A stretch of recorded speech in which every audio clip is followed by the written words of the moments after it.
तो गाइज आज से कुछ महीने पहले वन पंच मैन के मांगा 138 रिलीज हुआ था और उसमें गॉड नाम का जो कैरेक्टर है वो रिवील हुआ था। उसका नाम अभी तक तो नहीं रिवील हुआ है, लेकिन हम जानते हैं कि वो गॉड नाम का ही कैरेक्टर है क्योंकि वेब कॉमिक हम जानते ही हैं। ठीक है।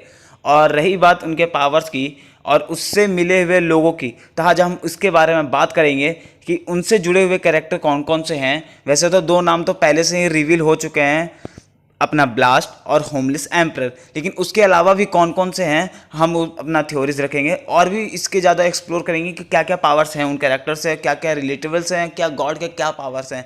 तो गाइज मेरा नाम है ओम प्रकाश भारती और आपका मेरे चैनल पर स्वागत है हडाका टॉक्स में। तो चलिए वीडियो को शुरू करते हैं। देखिए, ये एक पहली बात तो मैं बता दूं कि ये थ्योरी है और इसको अपने दिल पे लेके मत चलना। तो हम पहले बात करेंगे सबसे पहले गॉड के बारे में।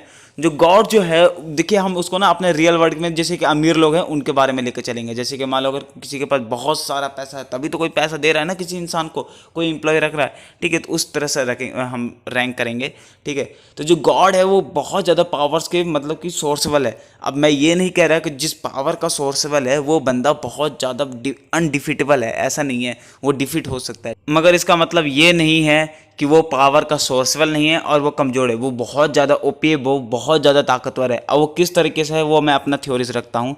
सबसे पहली बात तो ये है, तो सबसे पहले गॉड है जो अपनी धरती पे ही रहता है और वो मुझे लगता है कि वो बहुत सालों से ही जीता आ रहा है। हो सकता है वो सैकड़ों साल से या दशक से ही आता हो या उससे भी पुराना हो, मुझे नहीं मालूम यार, लेकिन मुझे लग रहा है कि वो धरती पे ही जीता आ रहा है। सबसे पहली बात। दूसरी बात, वो कभी मर नहीं सकता। हो सकता है कि मतलब ऐसे कोई नहीं मर सकता जो एजेड होकर के मर जाते हैं ना, वैसा नहीं मर सकता। हाँ, कोई है जो बंदा आया उसको मारा, जिसकी उसकी बॉडी एकदम रिजेनरेटिव की भी जो पावर्स होती है ना, जो छोटे छोटे से अंक बच जाती हैं, वैसे में कर दे, जो एकदम बिल्कुल अणुओं में बदल गए, कणुओं में क्या क्या बोलते हैं, एटम्स में भी बदल गए। ठीक है, तब वो बंदे मर जाएंगे।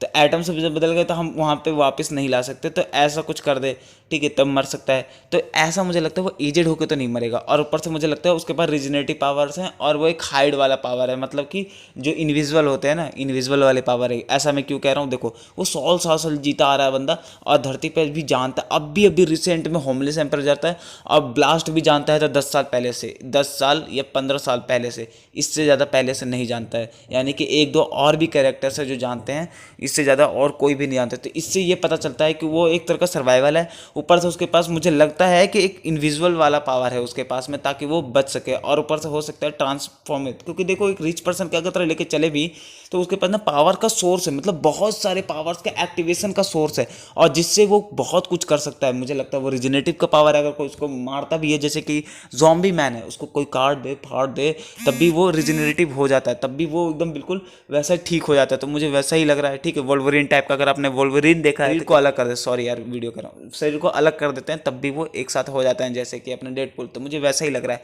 रिजनरेटिव का पावर है, हीलिंग्स का पावर है और ऊपर से उसके पास ना इनविजिबल के भी पावर है। और रही, क्योंकि वो रिच पर्सन की तरह लेके चलो बहुत सारे पावर। और देखो उससे रिलेटेड जो कैरेक्टर है हम उसके बारे में बात करते हैं। एक तो गॉड के बारे में, लेकिन गॉड से रिलेटेड कौन कौन किस किस को पावर दिया है अभी वन पंच मैन के वर्ल्ड में, हम जो जिन्हें जो जानते हैं, जैसे कि ब्लास्ट और ऊपर से होमलेस एम्परर।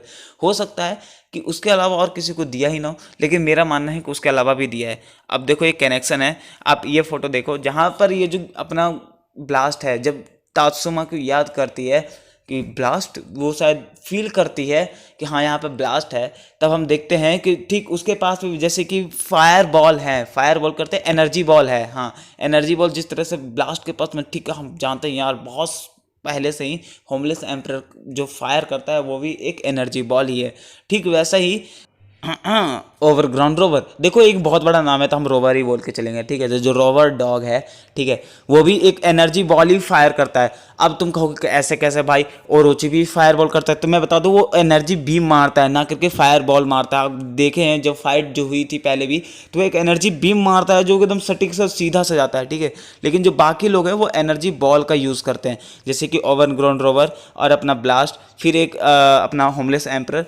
तो एक कनेक्शन सा है कि देखो इससे पता चलता है कि जो ब्लास्ट के जो पावर हैं, तो मुझे लगता है कि वो ना ओवरग्राउंड रोवर को भी पावर दे रखा है, उसने होमलेस एम्परर को भी पावर दे रखा है और उसने ठीक वैसे ही पावर ब्लास्ट को भी दे रखा है। तो मुझे लगता है कि ये जो कनेक्शन है कि जो ब्लास्ट गॉड जो है पावर देता है, तो वो उनको उस लेवल का ही देता है जितना उनको ज़रूरत होती है। जैसे कि वो गॉड लेवल का है तो वो डिजास्टर, देखो डिजास्टर में 3 पार्ट्स होते हैं, लो, मिड एंड हाई।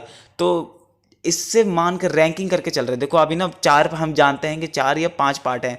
अपना टाइगर, फिर ड्रैगन तो नहीं, डीमोन, फिर उसके बाद में आता है अपना ड्रैगन, और उसके बाद में आता है अपना गॉड। ठीक है, तो जो ड्रैगन है, ड्रैगन में भी 3 पार्ट्स हैं जैसे कि अभी मैंने कहा था। तो मुझे लगता है कि वो ना हाई लेवल का जो रिकमेंडेशन होती है, ठीक है, उस टाइप के वो पावर्स प्रोवाइड करते हैं। जैसे कि अपना उसको दे रखे हैं होमलेस एम्परर को, ठीक, ओवरग्राउंड रोवर को, ठीक, वैसे ही ब्लास्ट को भी, क्योंकि ये लोग बहुत ही हाई लेवल के हैं। और रही बात ओवरग्राउंड रोवर को पावर देने की बात, तो ये मेरा खुद का थ्योरी है। और इसी से जुड़े एक और कैरेक्टर जो एनर्जी बॉल को एक और फायर करता है, वो अपना वैक्सीन मैन है। वैक्सीन मैन भी ठीक वैसे ही एनर्जी बॉल बहुत बड़े बड़े लेवल पे, बहुत बड़े बड़े पैमाने पर करता है, और जिससे सिटी की सिटी तबाह हो जाती है। अब हम जानते हैं ड्रैगन जो है, जो ड्रैगन टाइप का डिजास्टर लेवल, जो ड्रैगन टाइप के जो कैरेक्टर्स हैं, वो लोग सिटी ऐसी चुटकियों में बर्बाद कर देते हैं। तो मुझे जहाँ तक लगता है कि ये लोग ना, एक तो ये ड्रैगन लेवल के जो हाई लेवल के होते हैं, ड्रैगन हाई, उस लेवल के ये लोग सारे के सारे कैरेक्टर हैं। 4 कैरेक्टर, 2 कैरेक्टर मैंने खुद के खोजे हुए हैं, overground rover and vaccine man. तो मुझे लगता है ये गॉड से ही ये रिलेटेबल है, क्योंकि सब ये चारों के चारों के पास में फायर एनर्जी बॉल्स हैं, जो फाइट करते समय कि सिटी की सिटी यूं ही बर्बाद होती है, अगर आपने ध्यान दिया है। और जो ये अभी मैं तीसरा जो थ्योरी बताने जा रहा हूँ, ठीक है, उसको ध्यान से सुनना। ऐसा हो सकता है कि ये डीमोन हो। अब देखो, एक ड्रैगन बन जाना, मतलब ड्रैगन हो, वो अलग चीज़ हो जाती है। एक मॉन्स्टर, जो कि मॉन्स्टर सेल खाना, जो मॉन्स्टर बने हुए रहते हैं, वो अलग चीज़ होती है। जो डीमन होती है वो बहुत ही अलग लेवल का चीज़ होता है।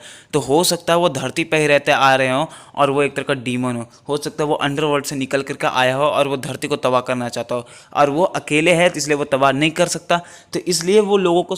और अगर आपने सबसे पहले वाला, जो सबसे शुरू वाला जो थ्योरी सुना है, तो जैसे कि मैंने बोला था कि वो 100-200 साल, 300 साल से पहले या उससे भी पुराना साल हो सकता है, बहुत 500-600 साल से पहले से ही रहता है। तो वो मुझे लग भी रहा है कि ये थ्योरी, जो वो वाली जो थ्योरी है, इससे मैच भी खा रही है। अगर वो डीमोन है तो धरती के अंदर पे रह रहा है, अंदर पे रह रहा है, तो भाई वो ह्यूमैनिटी से नफरत करता है। जैसे कि हम देखते आ रहे हैं कि जो डीमोन है वो ह्यूमन से नफरत करते आ रहे हैं।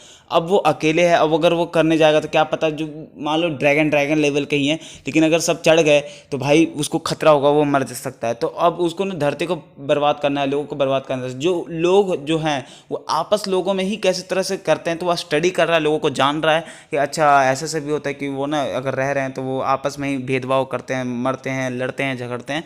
तो उनके खिलाफ वो पावर देता है। और ऐसा नहीं है कि जिसको, मुझे लगता है ना, पहली बात तो वो ट्रांसमीटर है, जो ट्रांसमीटर जो लास्ट ने लिया था, और वो जो क्यूब सा था, वो ट्रांसमीटर उससे एक तो वर्ती चेक करता होगा, पहली बात। दूसरी बात, या फिर उसे लगता होगा कि हाँ ये जो बंदा है ये हेट कर रहा है बहुत ज़्यादा बंदे से, इसको रखना चाहिए और ये हमारा साथी बन सकता है, तो वो जानबूझ के उसे उठवाता है और ये दिखाता है कि जो उठा सकता है वही पावर लेगा, और ऐसा बोलता है कि तुम पावर लो, और इससे वो साथी चुनता है। और देखो, जहाँ तक मैं सक्सेसफुल होने की बात है, जहाँ पे देखो ब्लास्ट जो है वो अभी तक सक्सेसफुल नहीं हुआ, मतलब कि वो ना उनके प्लान में सक्सेसफुल नहीं हुआ है। वो ना अभी ह्यूमैनिटी के पास में है कि हाँ भाई खतरा आएगा तो हम लड़ेंगे, लेकिन बाकी के जो 3 लोग हैं, जैसे कि अपना वैक्सीन मैन है, अपना रोवर है, ओवरग्राउंड रोवर सॉरी, और उसके बाद में होमलेस एम्परर, तो ये लोग ना ह्यूमैनिटी के खिलाफ है, वो मारना चाहते हैं लोगों को। तो ऐसा मुझे लग रहा है कि ये जो गॉड है वो अपने प्लान में धीरे धीरे सक्सेसफुल हो रहा है, और वो बहुत पहले से ही हो रहा है, और वो बहुत लोगों को ही इस तरीके से जाल बना कर, बहुत सारे लोग हाइड भी हों कि वक्त आने पर वो निकलेंगे और लोगों को जान से मार देंगे।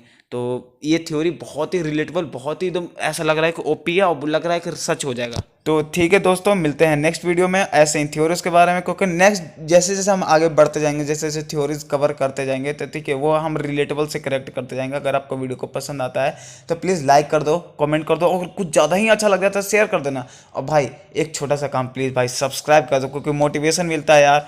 और अगर आपका कोई भी दोस्त हो जो देखना चाहता हो कि हाँ वन पंच मैन के थ्योरी जो गॉड है, तो प्लीज़ उसको वीडियो शेयर कर देना। ठीक है, बाय बाय, टेक केयर।